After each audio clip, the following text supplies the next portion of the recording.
Don't run from me. Do not fucking run from me. You already knew the type of nigga I am before you got here. Don't play. Relax and In the last 24 hours, P. Diddy's case has only gotten worse, and his death penalty is getting closer and closer. Special Agent John R. Whitaker from the FBI has just leaked 10 audios where P. Diddy confesses to all the crimes without knowing it. In each audio, the rapper comments on a different crime, and it was because his phone was tapped that the FBI managed to build the accusations and put him behind bars. In this video, we will show you the 10 audios in detail, and you will see that Diddy, unintentionally, confesses to crimes that you will be completely shocked by such cruelty. Whitaker, a 15-year veteran of the FBI, confesses that he has not seen such cruelty in all his years in law enforcement. He says, "Not even in the most famous serial killers have I seen such evil." Luckily, due to an anonymous tip, we started tapping Diddy's cell phone months ago, and today we can be here.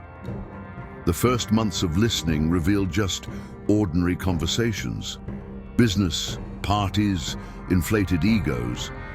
But then one night, a call picked up by accident changed everything. An unexpected, almost casual confession that would open the doors to the rapper's darkest secrets. I couldn't keep it to myself anymore. What I heard, what you all will hear, will change everything you think about power, fame, and humanity. You have the right to listen. Let's go. This is the first leaked audio. You know, in life, there is always someone who goes beyond the limits. There's always someone who smiles at you one day and the next tries to take away everything you built. I don't tolerate this. I never tolerated it. In my house in Beverly Hills, there's a place that no one knows about, deep in the basement, behind a false wall. From the outside, it looks like just an ordinary warehouse, but if you know where to press, the wall slides like magic. Inside, you find what I call the room. It is completely soundproof. No matter what happens inside, no matter how loud someone screams, no one will hear. This was a requirement of mine when they built it. I spent a fortune to guarantee this. The best engineers, they didn't ask questions. That's what I like. Professionals. At first, I just used the space to store things. You know, things I didn't want anyone to see. But one day, someone crossed the line. A guy I trusted. He stole from me, betrayed me. I remember looking into his eyes as he explained himself, full of apologies. I smiled, nodded, and said everything was fine. And so, that same night, I took him there. He had no idea. He said he wanted to show something. A new idea, a project. He even seemed excited. As soon as the door closed, I saw in his eyes that he noticed. It was at that moment that he understood what he had done. And you know what's funny? He didn't even try to run. He stood there, shaking like a child. I didn't need to scream. I didn't have to do anything but look at him and say, "No one can hear the screams in here." And it was true. No matter what happened inside, the world outside remained the same. People lived their lives. They laughed, they cried, they did their business. And he never left that room. After that, I learned something. Sometimes you don't need to seek revenge. You just need a place where the world can't hear you, where you can solve your problems the way you want. Today, that room is just another tool in my arsenal. It's not personal. It's just necessary. When I first heard this audio, my skin froze. It wasn't just what he said, it was the way he said it. No emotion, no remorse, just a man explaining something he believed to be normal, but what he called a necessary tool. I could only call it a chamber of horrors. And knowing that this place could still exist, that kept me up at night. But that's not even close to the other leaked audio. Listen to the next audio. You know what I always found fascinating? How people react when they feel lost, when they don't know what's coming, when every step seems like the last.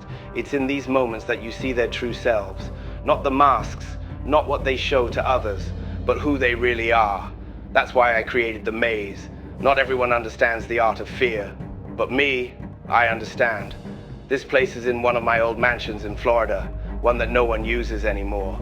Down there, deep below the basement, I had an entire system of tunnels excavated. An architect friend of mine designed everything. He thought he was building something for a show or an immersive experience, you know? But I had other plans. It's more than a maze. It's a game, a test. And you know the best of all? There are cameras in every corner, recording everything. Not just the image, but the sound too. Every sigh, every step, every scream, all captured in high definition. I called it my personal cinema. The process is simple. The person enters or is placed inside, depending on the situation. They don't know where they are or how they got there. The lights are dim, just enough to see the surrounding walls.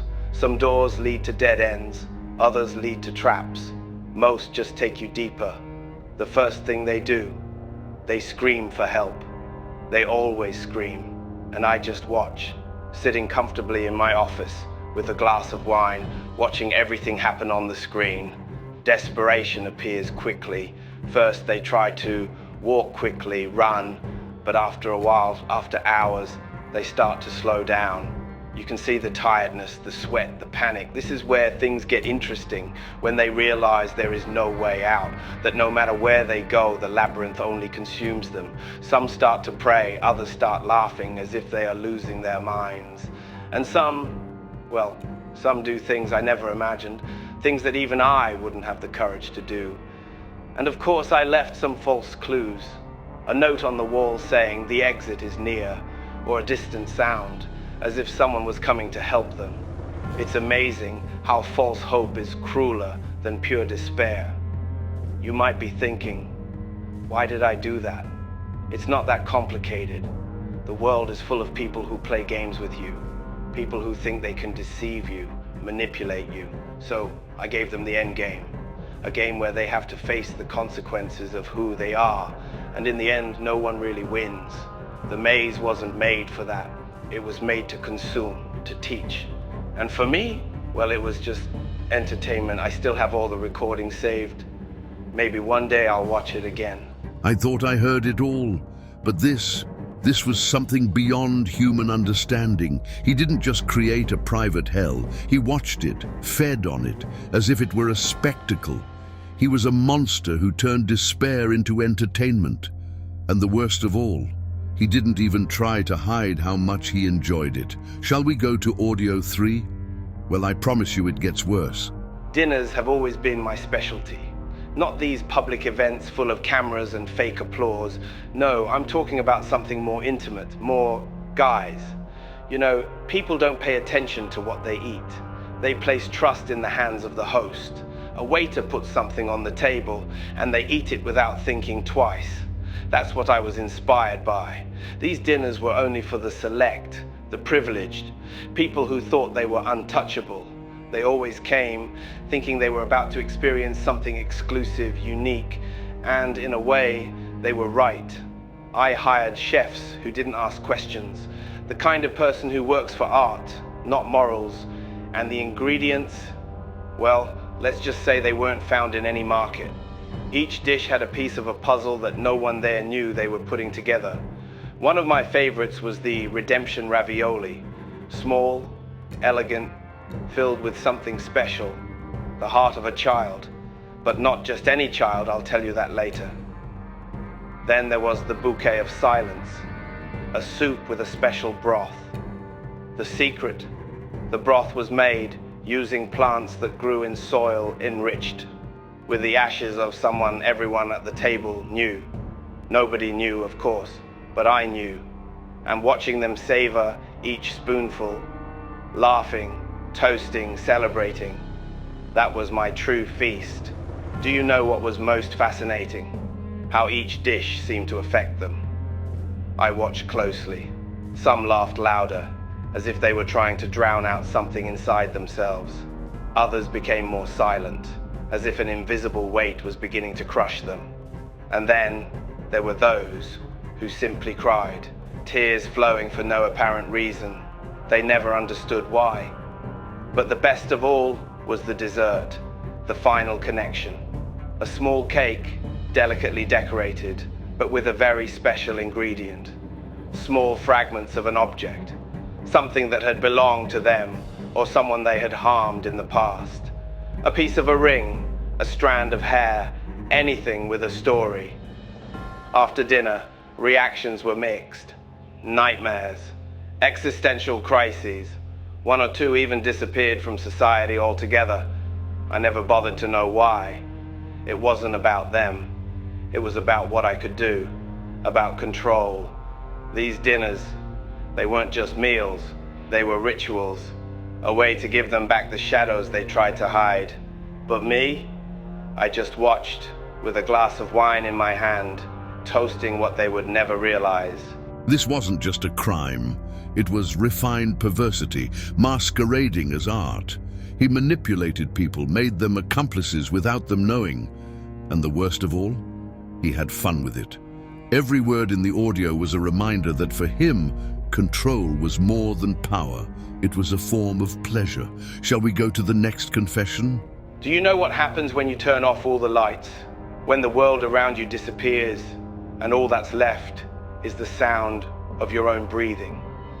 In the dark, there are no statuses, no faces, no names. In the dark, we are all equal. That's what made me create the dark room.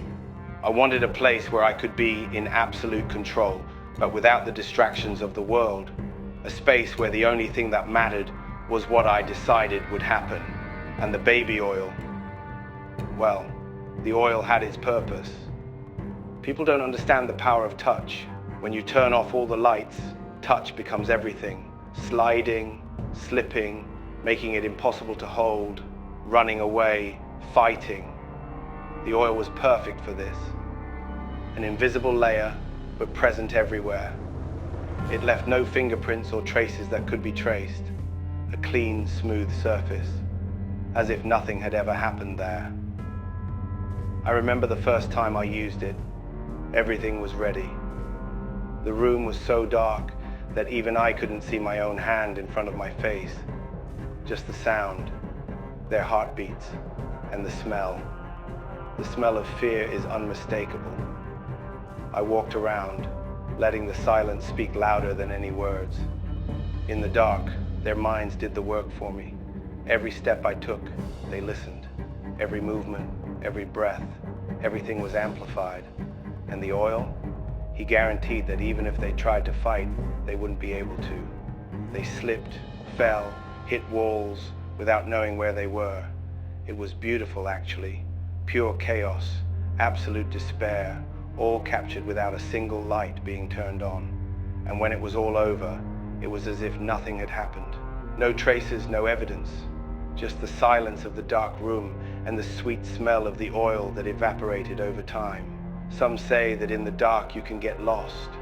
I say in the dark you can find yourself. You discover who you really are. And most importantly, you discover who others are. And my friend, they are nothing. That was different. This was raw. He didn't just control his victims. He fed on their vulnerability, on the fear he created. In the dark, he saw himself as a god, and the oil was the perfect symbol of his dirty, invisible, irrefutable power. It was perversion in its purest state. That scared me for days. But I know you want to hear the next crime, right? So let's go. There are things you only understand when you see the world as a chessboard. Ordinary people are nothing but parts. Pawns, most of them. Disposable movements, easy to replace. And when you learn this, you realize that you can take pieces off the board without anyone noticing. It all started with an experiment. Small, discreet. One neighborhood here, another there. Places forgotten by the system, where no one asks questions, where children run through the streets without supervision, without protection. It was the perfect setting. I call it the void theory. The idea is simple. If you start deleting people slowly, the community starts to disintegrate. First a child disappears, then another. Parents lose hope, they begin to close themselves off. Silence takes over, and people who could ask questions just leave. Each disappearance was calculated. No one was taken at random. It wasn't about numbers. It was about impact. The boy everyone knew, the girl who always rode her bike around the block. When these children disappeared, it was like ripping the heart out of a body, and the body could no longer function. I had my methods. Unmarked vans, well-trained teams, places where no one would ever look. But the real secret, that's what happened afterwards. These children were not just taken, they were erased, not just from records, but from collective memory. I would make sure that within a few months, no one would talk about them. And you know what's most impressive? How people accept this, how they just move on. Mothers cry for a while, neighbors put up posters, but eventually the posters tear, the tears dry, and emptiness sets in. Over time, these neighborhoods became what I call communities of the disappeared, places where the despair was so deep that no one dared ask. And best of all, it was irreversible. When you knock the right pieces off the board, the game cannot continue. And why? You might be wondering why. Control, always control. Nothing in this world causes more fear than the idea of being erased, of disappearing without a trace. And when you control that fear, you control everything. That was the worst of all. He wasn't just confessing to disappearances, he was admitting to destroying entire communities. It wasn't just individual victims. It was a legacy of fear, of emptiness. It was too monstrous to believe, but I knew it was real. Let's go to the 6th. Some people keep old photos, others collect trophies. I prefer sounds. For me, there's nothing purer, more real than the music people make when they're at their wits' end, when they realize they have no way out. I started by chance. It was just supposed to be a test, you know? Something to capture a special moment. But when I heard the recording for the first time, something changed in me. The sound was perfect. The heavy breathing, the tremor in the voices, the muffled screams. It was raw, visceral, a symphony of despair. So I decided to save it. Not one or two, but all. Over time, it became almost a ritual. Whenever, say, an event happened, I would put the recorder in the corner of the room and let it do its work, nothing more. I just pressed the button and waited. Some tapes are more intense than others. There are those where the victim begs. They always say the same things. Please, I have a family. I didn't do anything. At first, I even listened carefully as if I was studying, but then it started to be like background music, something I could leave playing while I relaxed. And you know what's most interesting? Each person has a unique sound. Some cry, others scream. There are those who remain silent, but even silence says something. The sound of skin against the floor, the click of chains. Every detail is part of the track. My favorites? There's a ribbon. I think it's number 17. That's special. A woman, strong, determined. He didn't scream once. She just stood there, looking at me, defiant. But do you know what she did? She started to sing a church song, voice out of tune, but full of anger. I listen to this tape whenever I want to remember how resilient people are until they aren't anymore. And I keep them all, catalogued, numbered, organized like music albums. Sometimes I play one just to remember. Other times I listen when I need inspiration. It's not about cruelty. It's not about pain. It's about control. Knowing that those voices exist because I wanted them to exist. That song was only created because I pressed the record button. This wasn't just perversity, it was celebration. He didn't just inflict suffering, he turned it into art, into personal entertainment. Knowing that he not only did this, but listened to those tapes over and over again as a hobby, that was something my mind refused to process. I have always been fascinated by the desert. So vast, so empty. There's nowhere to run. There's no one to hear your screams, just you and the silence. I knew that if I wanted to truly test what someone was made of, I would have to take everything from them. The comfort, the security, the hope. That's how the idea was born. Picking them up and putting them in the middle of nowhere. No water, no food, no map. Just a small radio, one of those battery-operated ones, and a voice. My voice. It was simple. The rules were clear. The radio would come on at intervals, and I would give instructions. Sometimes it was a hint in the right direction. Other times, I would say things to test their minds. You're close. You're walking in circles. You hear me, don't you? Some fell apart quickly. The heat did that to them. They begged for my help, cried on the radio, but I just watched. There was always someone nearby, far enough away to not interfere, but close enough to record. Because I needed to see how everyone dealt with it. The desert has a funny way of breaking you down. First, it makes you feel small. Afterwards, he makes you feel worthless. But the part I liked most was what came after. When they started hearing things I didn't say. When they started talking to the radio, as if I were a friend, a savior, as if I were God. I remember a guy, big, strong, confident. He started laughing, thinking it was a joke. But after a few hours, he was kneeling in the sand, holding the radio as if it were the most important thing in the world.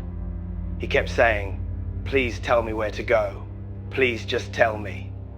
The stronger ones always lasted longer, but no one came back the same. When they finally left, when I decided they had survived, there was something different about them. The eyes, always the eyes. They saw the world differently, not as a safe place, but as an eternal desert. And you know what's funny? I never needed to force anyone. All I did was put the radio in their hands and watch. They did the rest. Because in the end, the desert doesn't need me to break people. He was already born for this. I just sped up the process. The desert, a place that has destroyed armies and that he has turned into a tool of psychological torture. He didn't need to touch them. The environment did that for him. What disturbed me most was not what he did, but how he talked about it, as if it were a scientific experiment, something almost inevitable. And that radio, that damn radio. He didn't give orders, he took everything away, leaving only fear.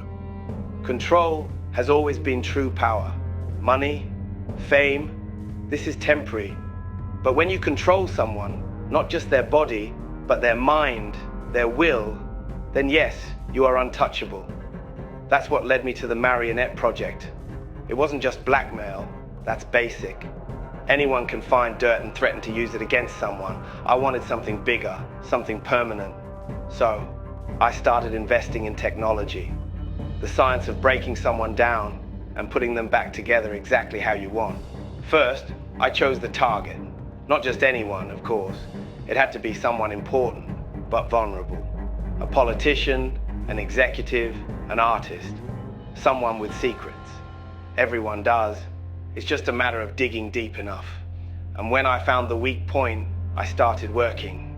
Blackmail was the bait. A photo, a video, something they didn't want anyone to see. But that was just the beginning. Because after that came the transformation. The implant. A small, almost invisible piece, placed exactly where it needed to be. It wasn't something physical, you know? Not a remote control chip, like in the movies. It was psychological. Something that reminded them that I was always there, always. It was a fascinating process. First they resisted. They thought they could escape, that they had some power over me. Then all you had to do was press the button, not literally, but metaphorically. A call in the middle of the night. A subtle reminder of what I knew. And over time, they gave in. Everyone gives in. I remember one of them, a brilliant lawyer, the kind of person who could destroy empires with a signature. At first, she tried to negotiate, threaten, even cry. But once she realized there was no way out, she became efficient. I told her what to do, and she did it. No questions, no hesitation. And you know what's most interesting? After a while, they stop resisting. They start to believe that this is normal, that I am an inevitable force in their lives. And at this point, you don't even need to say anything. They act alone. They do what you want before you even ask. I had politicians passing laws, business people signing contracts, artists spreading messages. It was like having a whole orchestra, and I was the conductor. But best of all, they thought they were still free, living puppets. That's what they were. The wire wasn't visible, but it was there. And me? I just needed to hold the crosspiece and pull when I wanted them to dance. This was more than control. It was total domination.